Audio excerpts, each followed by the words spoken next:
Perkenalkan, nama saya Ide Bagus Madiar Saputra Manuabe dengan NIM 2100500045. Di sini saya akan mempresentasikan hasil kerja saya, yaitu AIS Production. Yang pertama adalah latar belakang. Seiring berkembangnya kemajuan teknologi informasi dan komunikasi, pesaing bisnis di dalam dunia industri sangat ketat. Perkembangan teknologi informasi ini sendiri sangat cepat memiliki kemajuannya, yang semakin zaman semakin canggih. Dengan adanya perkembangan teknologi informasi ini, membuat kita tidak perlu melakukan pekerjaan yang menguras waktu dan tenaga. Menyelesaikan pekerjaan ini dapat dilakukan dengan bentuk teknologi informasi. Pada masa sekarang ini, banyak bisnis yang menggunakan teknologi informasi tersebut. Oleh karena itu, diperlukan alat bantu yang bisa digunakan menangani proses pemesanan produk baju yang ada di toko. Website AIS Production ini dibuat untuk memudahkan perusahaan dalam melakukan pemesanan produk. Website ini memiliki fitur untuk mengetahui informasi produk yang tersedia, harga baju, dan aksesoris lainnya. Yang kedua ada rumusan masalah. Website AIS Production ini dibutuhkan agar clothing bisa menangani dalam proses pemesanan produk di AIS Production. Maka clothing dapat mengetahui produk apa saja yang dipesan oleh pelanggan dan tidak ada kesalahan dalam pemesanan produk pada aplikasi e-commerce. Tujuan dari laporan ini yaitu untuk mengimplementasikan website clothing di e-commerce AIS Production. Adapun rumusan masalahnya yaitu penyelesaian tugas ini memiliki batasan-batasan masalah yang dapat dibuat tanpa bermaksud menghilangkan atau dari tujuan awal pembatasan.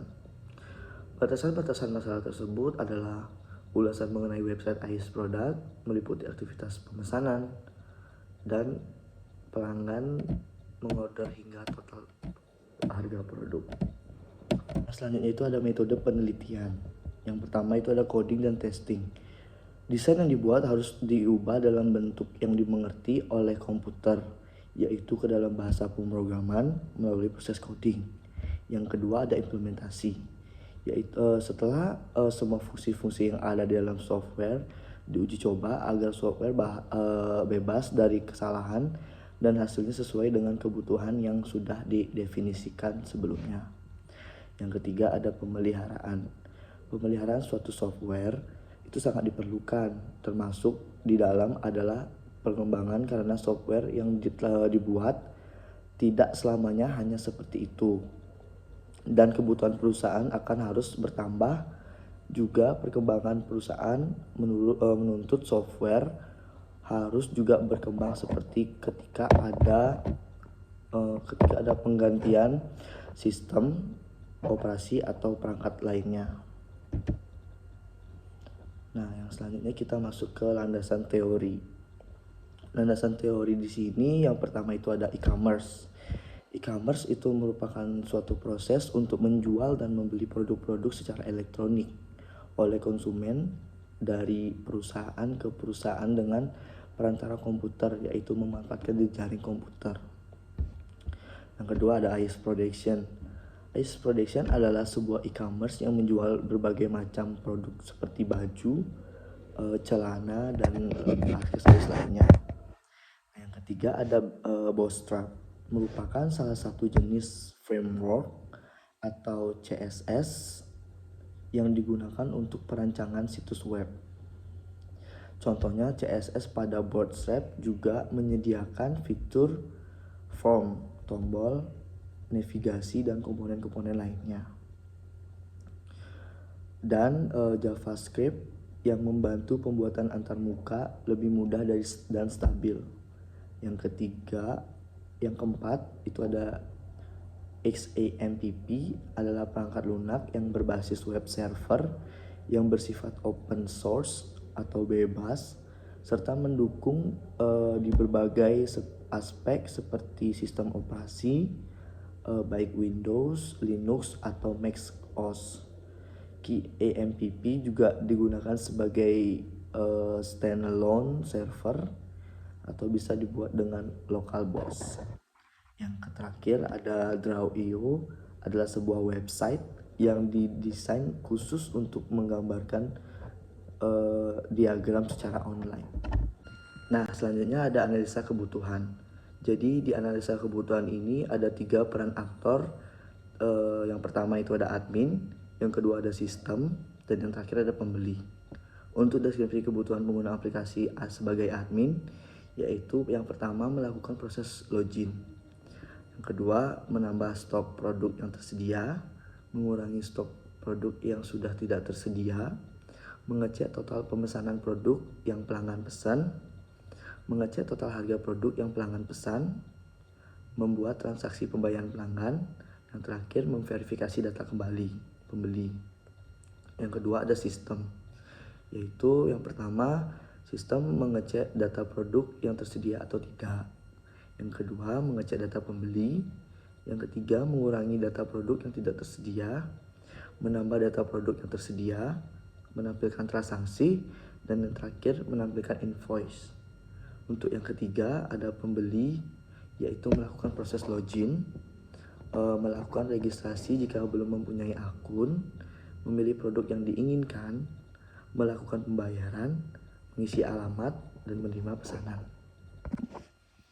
Nah, yang kedua itu ada analisa kebutuhan sistem. Di sini kita menggunakan 1 unit konsep komputer, 1 unit OS berupa Windows, macOS atau Linux, 1 aplikasi browser, 1 unit DBMS berupa KeyMP, app shaper, 1 unit aplikasi text editor, bisa menggunakan Dreamweaver, Sublime atau Notepad. Selanjutnya ada analisis pieces, yaitu di sini ada kinerja sistem yang sedang berjalan. Itu pada sistem yang sedang berjalan, proses penilaian masih dilakukan dengan menggunakan metode perhitungan yang sudah diatur pada peraturan pelaksanaan penilaian akademis. Media yang digunakan untuk penghitungan penilaian masih menggunakan aplikasi Microsoft Excel. Sedangkan sistem yang disusulkan, itu pada sistem yang disusulkan sudah menggunakan metode penelitian autentik, di mana dalam penelitian autentik tersebut dinilai berdasarkan 3 dimensi, yaitu dimensi sikap, pengetahuan, dan keterampilan. Yang kedua ada informasi. Informasi penilaian pada sistem yang sedang berjalan masih belum terintegrasi dan disimpan pada perangkat keras masing-masing pengguna. Sehingga untuk pengolahan data penilaian capaian akademik secara keseluruhan juga dilakukan dengan cara penghubungan terlebih dahulu oleh administrators, sehingga memerlukan waktu dan proses yang panjang. Yang informasi yang didapatkan dari pengusaha sistem ini yang diusulkan, pengusulan sistem ini, data dari barcode dapat dilihat di segala jenis perangkat. Selain itu, untuk mencetak hasil laporan keluar masuk barang, kita dapat menggunakan aplikasi Microsoft Excel. Sedangkan yang ketiga ada ekonomi. Nilai ekonomi pada sistem yang sedang berjalan dinilai tidak membutuhkan biaya untuk penyewaan jaringan internet dan biaya perawatan perangkat keras serta pendukungnya. Akan tetapi pengguna dapat mengirim data tersebut melalui media perangkat keras lainnya bernama flash disk atau media lainnya. Sedangkan pada sistem yang diusulkan, pengguna dapat aplikasi harus menyewa jaringan internet untuk media pengiriman data dan biaya perawatan untuk perangkat. Karena kerasnya dan pendukung lainnya, sehingga akan menimbulkan beban biaya tambahan untuk dapat menggunakan aplikasi tersebut. Yang ketiga ada kontrol data dan informasi yang dilakukan yang sedang berjalan itu dengan cara konvensional, sehingga membutuhkan waktu yang relatif lama untuk penghitungan data dan informasinya. Nah, untuk kontrol data informasi sudah yang diusulkan, informasi sudah terintegrasi sehingga para pengambil keputusan dapat dengan segera memperoleh data dan informasi yang diinginkan terkait informasi penilaian capaian akademik. Akan tetapi, faktor keamanan data pada server juga harus dipertimbangkan dan dibuatkan perencanaan oleh manajemen sekolah. Yang ketiga, yang selanjutnya ada efisiensi. Pada saat ini proses pengerjaan penilaian capaian akademik masih membutuhkan waktu yang relatif lebih lama dikarenakan proses pengolahan nilai secara keseluruhan masih dilakukan dengan cara pengiriman data secara manual. Nah, untuk melalui sistem yang diusulkan, maka pengguna dapat memperoleh informasi penilaian yang dibutuhkan dalam satu media aplikasi sehingga membutuhkan waktu dan proses yang relatif lebih lama tersebut. Yang terakhir ada pelayanan. Dalam pelayanan yang diberikan pada sistem yang sedang berjalan, yaitu menggunakan teknologi informasi untuk media pengisian dan pengolahan data, akan tetapi memerlukan respon time yang relatif cukup lama dan pihak praktisi dalam mencari informasi. Sedangkan melalui sistem yang diusulkan, maka respon time dapat dibutuhkan untuk informasi penilaian capaian akademik tersebut tidak membutuhkan waktu yang lama dan tepat diakses kapan saja dan di mana saja, sehingga mempermudah pengguna aplikasi lainnya untuk dapat memperoleh informasi yang dibutuhkan. Selanjutnya ada flowchart diagram. Nah, kita mulai dari start mulai. Setelah itu pelanggan akan membuat akun, lalu sistem akan menyimpan data akun. Setelah sistem menyimpan data akun, admin akan berhasil memverifikasi data akun. Setelah itu, sistem juga akan memverifikasi data akun sehingga pelanggan berhasil memverifikasi data akun. Lalu pelanggan dapat membuka tampilan awal aplikasi. Setelah itu pelanggan melakukan pemesanan. Lalu bagian sistem akan menyimpan data pesanan pelanggan tersebut, sehingga admin bisa mengkonfirmasi data pemesanan pelanggan. Setelah itu admin akan menginput data pemesanan pelanggan, lalu sistem akan menyimpan data produk yang telah di-scan atau di-input. Lalu pelanggan dapat menyimpan data produk yang telah di-scan. Setelah pelanggan berhasil menyimpan produk data yang telah di-scan, pelanggan akan melakukan transaksi pembayaran melalui QR. Setelah pelanggan menampilkan pembayaran QR, sistem akan menampilkan scan QR dan admin akan menginput QR dari pelanggan. Nah, setelah itu pelanggan dapat memantau keluar masuknya produk. Setelah menunggu beberapa hari, pelanggan bisa menerima produk. Lalu pelanggan akan diberikan data keluar masuk produk oleh sistem. Setelah itu admin akan memproses atau menerima keluar masuknya produk, serta admin akan menginput data keluar masuknya produk, lalu akan diproses di sistem, yaitu melalui pengiriman produk.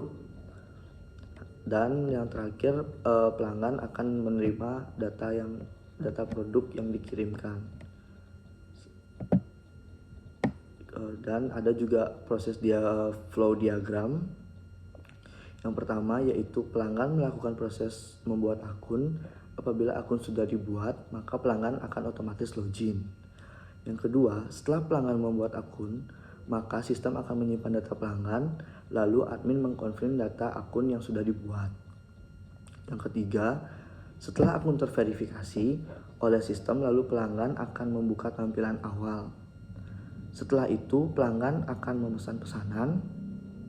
Sistem akan menyimpan data pemesanan pelanggan, lalu admin akan mengkonfirmasi data pemesanan dan menginput data pemesanan. Lalu pelanggan melakukan pembayaran melalui QR. Pelanggan juga bisa memantau keluar masuknya pesanan. Pelanggan menerima produk lalu memberikan data keluar masuk produk. Admin menerima data keluar masuk pelanggan, lalu sistem memberikan data pengiriman data produk pelanggan. Pelanggan menerima produk yang telah dikirimkan. Yang selanjutnya ada data flow diagram. Data flow diagram yang ada dua, yaitu yang pertama yang level 1 dan yang kedua level 0. Kita akan bahas yang level 0 dulu, yaitu pembeli akan melakukan login dan logout, memesan produk dan melakukan pembayaran. Lalu sistem akan menyimpan data pembeli atau mengecek menu tersebut ke admin. Selanjutnya, admin akan mengupdate produk atau mengupdate data pelanggan, memberikan total pembayaran. Akan diinput oleh sistem, lalu pembeli dapat mengecek data pembeli dan memproses pemesanan dan memberikan invoice. Yang selanjutnya ada data flow diagram level 1. Nah, pembeli akan mengisi data diri mereka melalui registrasi, lalu sistem akan memverifikasi akun tersebut. Setelah sistem memverifikasi, data pembeli akan diregistrasi lagi untuk menjadi akun. Lalu pembeli login akun tersebut dan isi data diri pembeli. Habis itu pembeli akan mengisi nama akun, username dan password. Nah, lalu sistem akan mengkonfirmasi produk pemesanan. Setelah itu pembeli dapat mengecek dan memproses produk.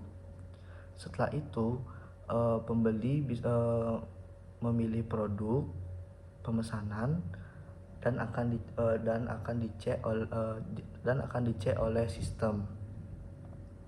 Nah, untuk yang level 4 itu pembeli dapat melakukan pembayaran, lalu sistem akan melakukan scan QR. Nah, setelah sistem melakukan scan QR, itu sistem akan memberikan data pemrograman. Setelah itu pembeli akan memberi struk pembayaran. Nah, selanjutnya itu ada IRD atau Entity Relationship Diagram. Yang pertama itu pembeli akan melakukan login, yaitu dengan memasukkan username dan password. Setelah itu pembeli akan membuat akun dan akan diregistrasi. Di registrasi tersebut isinya ada nama, tanggal lahir, alamat, email dan password. Setelah registrasi, pembeli dapat melogin akun tersebut. Nah, lalu pembeli dapat memesan produk dengan menyantumkan ID pengguna, nomor telepon, username dan password. Setelah itu customer melakukan atau membuat ID order atau ID pelanggan. Setelah melakukan ID order dan ID pelanggan, customer dapat mengorder, yaitu dengan menyantumkan nama pengguna, alamat, nomor telepon dan jumlah order dan harga. Lalu customer dapat membuat order details, yaitu entah itu jumlah barang, ID produk dan ID order. Nah, setelah itu sistem akan menginput produk yang sudah customer pesan, yaitu ada ID produk, nomor produk nomor produk yang dipesan oleh pelanggan, harga produk dan stok dan gambar. Lalu pelanggan dapat memilih kategori, yaitu kategori dan ID kategori dan harga. Sekian dari presentasi saya ucapkan terima kasih. Mohon maaf apabila ada kesalahan kata.